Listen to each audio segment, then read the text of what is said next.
आज की कहानी है खजाने की खोज। पुराने समय की बात है। गांव में धनीराम नाम का एक किसान रहता था। उसके पास 4 लड़के थे। धनीराम अपना घर चलाने के लिए अपने खेत में कृषि कार्य करता था, लेकिन धनीराम के चारों लड़के बहुत ज़्यादा आलसी थे। वह कभी भी खेत में काम करने के लिए नहीं गए थे। वह सारा दिन अपने गाँव में इधर उधर बैठ कर बिताया करते थे। एक दिन धनीराम अपनी पत्नी से बोला कि आज तो मैं जिंदा हूँ, तो सब कुछ सही चल रहा है। मेरे बाद कौन खेती करेगा? हमारे बच्चे ने तो आज तक खेतों में कदम तक भी नहीं रखा है।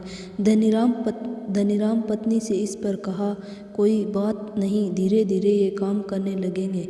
इस तरह से धीरे धीरे समय गुजरता जा रहा था। एक दिन धनीराम की अचानक से तबीयत खराब हो जाती है और वह बहुत ज़्यादा बीमार पड़ जाता है।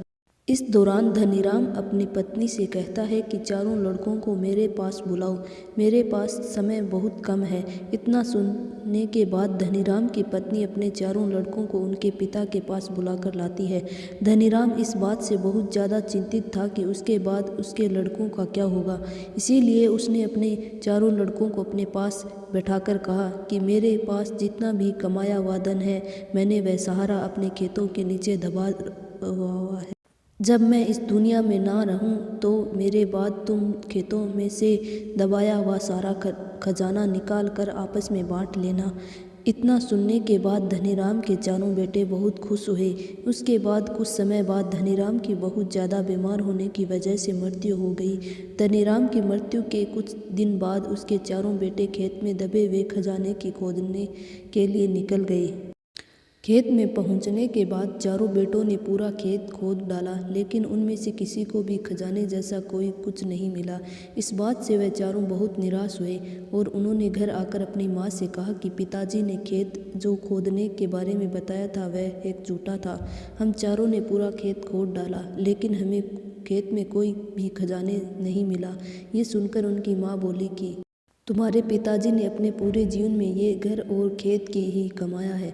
अब जब तुमने इतनी मेहनत करके पूरा खेत खोद दिया तो अब उसमें बीज भी डाल दो। उसके बाद चारों बेटों ने खेत में बीज बो दिए और माँ के कहे अनुसार खेत में समय पर पानी और खाद डालने लगे।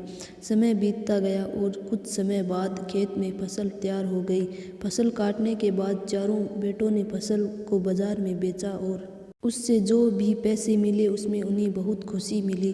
उसके बाद जब चारों बेटे घर गए तो माँ ने कहा कि बेटा, तुम्हारे पिताजी तुम्हें यही समझाना चाहते थे कि जो हम मेहनत करते हैं उसमें बदले में ही हमें खजाना मिलता है। मोरल ऑफ द स्टोरी, इस कहानी से हमें ये सीख मिलती है, अगर हमें अपने जीवन में सफल होना है तो हमें मेहनत करनी चाहिए। अगर कोई भी व्यक्ति ज़्यादा आलसी करता है तो वह अपने जीवन की कीमत समय बर्बाद कर रहा होता है। आपको हमेशा अपने जीवन में सही दिशा में मेहनत करनी चाहिए।